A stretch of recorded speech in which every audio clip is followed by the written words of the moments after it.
Hello guys, future PCS officer channel में आपका स्वागत है।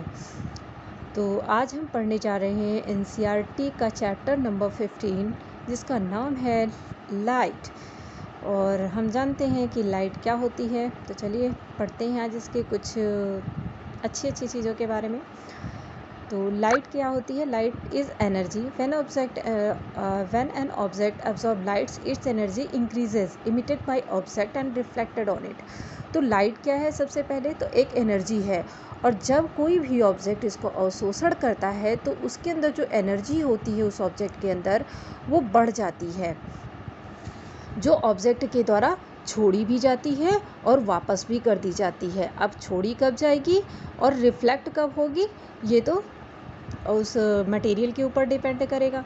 दूसरा फीचर है कि लाइट, अगर हमसे पूछा जाता है कि लाइट कैसे ट्रेवल करती है, तो हमें हमेशा ध्यान रखना है कि लाइट जो है वो वेव के रूप में ट्रेवल करती है। और वेव कैसी होती है? वो होती है ट्रांसवर्स, जिसका हिंदी में बोलते हैं अनुप्रस्थ।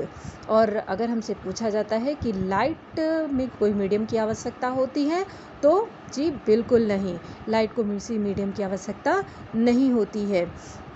और लाइट जो है वो ट्रैवल करता है सबसे ज़्यादा स्पीड से, वो है वैक्यूम में, क्योंकि वैक्यूम में किसी मीडियम की आवश्यकता नहीं होती लाइट को ट्रैवल करने के लिए। और वैक्यूम में कुछ भी उसको प्रोपोगेट करने के लिए नहीं मिलता, वैक्यूम में कुछ भी नहीं होता। तो यहाँ पे जो स्पीड होती है, speed of light in vacuum, वो होता है 3 × 10⁸ मीटर पर second. Light always travel in a straight line. और लाइट हमेशा कैसे ट्रैवल करती है? वो स्ट्रेट लाइन में ट्रैवल करती है।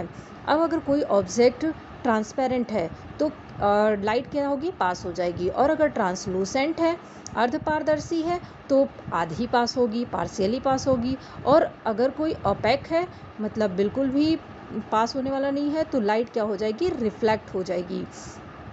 अब देखते हैं हम reflection of light from plane mirror. अगर हमारे पास, आपके घर में भी होगा प्लेन मिरर, तो उसके सामने जाकर खड़े होइए और फिर देखिए कि लाइट कैसे अपना काम करती है। तो यहाँ से प्लेन मिरर है हमारे पास और लाइट है। तो जब भी कोई light, when light from a luminous body fall on you, your body reflect the light. तो देखिए इसमें यही कहा जा रहा है कि जब एक ल्यूमिनस बॉडी से, जैसे कि मिरर है, वो है क्या? हमारा यहाँ ल्यूमिनस बॉडी से मान लेते हैं कि मिरर है। तो मिरर पे जब लाइट ल्यूमिनस बॉडी से होकर आपकी बॉडी पर गिरती है, तो वो लाइट आपकी बॉडी से रिफ्लेक्ट होकर फिर से जाती है कहाँ पे? मिरर पे। और जब मिरर पे जाती है तो वही लाइट के ऑब्जेक्ट जो होते हैं आपकी आइज़ पे पड़ते हैं, और आइज़ आपको अपने आप को आप देख पाते हैं। तो जैसे इसमें दिखाया जा रहा है कि सन है, सन से मिरर पे लाइट पड़ रही है, मिरर पे लाइट पड़ रही है, तो चूंकि ये स्मूथ सरफेस है और ओपेक है, तो ये क्या कर रहा है कि ये रिफ्लेक्ट कर दे रहा है लाइट को। और लाइट जो रिफ्लेक्ट हो रही है वो एक ऑब्जेक्ट है, मान लीजिए आप ही खड़े हैं, तो ये आपके ऊपर जाकर पड़ती है। और आपके ऊपर जाके पड़ रही है तो आपकी बॉडी भी कैसी है? ओपेक है, जिससे लाइट पास नहीं होगी, तो आपकी बॉडी भी उसको रिफ्लेक्ट कर देगी और जाकर फिर लाइट रिफ्लेक्ट करेगी, तो वो जाके आपकी आंखों पे, और आप अपने आप को मिरर में देख पाते हैं। तो देखिए यहाँ पे लिखा हुआ, there reflected light falls on the mirror and get reflected back into your eyes. तो जो रिफ्लेक्टेड लाइट होती है वो मिरर पे गिरती है और फिर आपकी आँखों में फिर से रिफ्लेक्ट हो जाती है। तो इससे हमें अपने आप को या किसी भी ऑब्जेक्ट को हम देख पाते हैं। अब हम पढ़ेंगे लॉ ऑफ रिफ्लेक्शन के बारे में। तो क्या होता है law of reflection? Suppose that आप मिरर पे खड़े हैं,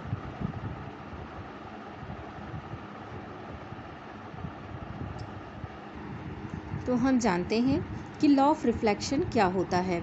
यहाँ पे लॉ ऑफ रिफ्लेक्शन है, जैसा कि हम फिगर में देख पा रहे हैं। तो आप ये समझ लीजिए कि यहाँ पे नॉर्मल है और एंगल ऑफ इंसिडेंस बना हुआ है और एंगल ऑफ रिफ्लेक्शन बना हुआ है। तो मान लीजिए कि ये नॉर्मल जो है वो अगर एक मिरर है और मिरर के एक बिंदु पर लाइट गिर रही है, तो उसको जहाँ जिस पॉइंट पर गिर रही है उस पॉइंट से एक हम एंगल बनाते हैं, तो उसको क्या बोलते हैं? एंगल ऑफ इंसिडेंट, जिसको हम डिनोट करते हैं आई से। और वहाँ से एक हम इमेजिनरी लाइन खींच लेते हैं जिसको हम बोलते हैं प्लेन से, उसको बोलते हैं नॉर्मल। और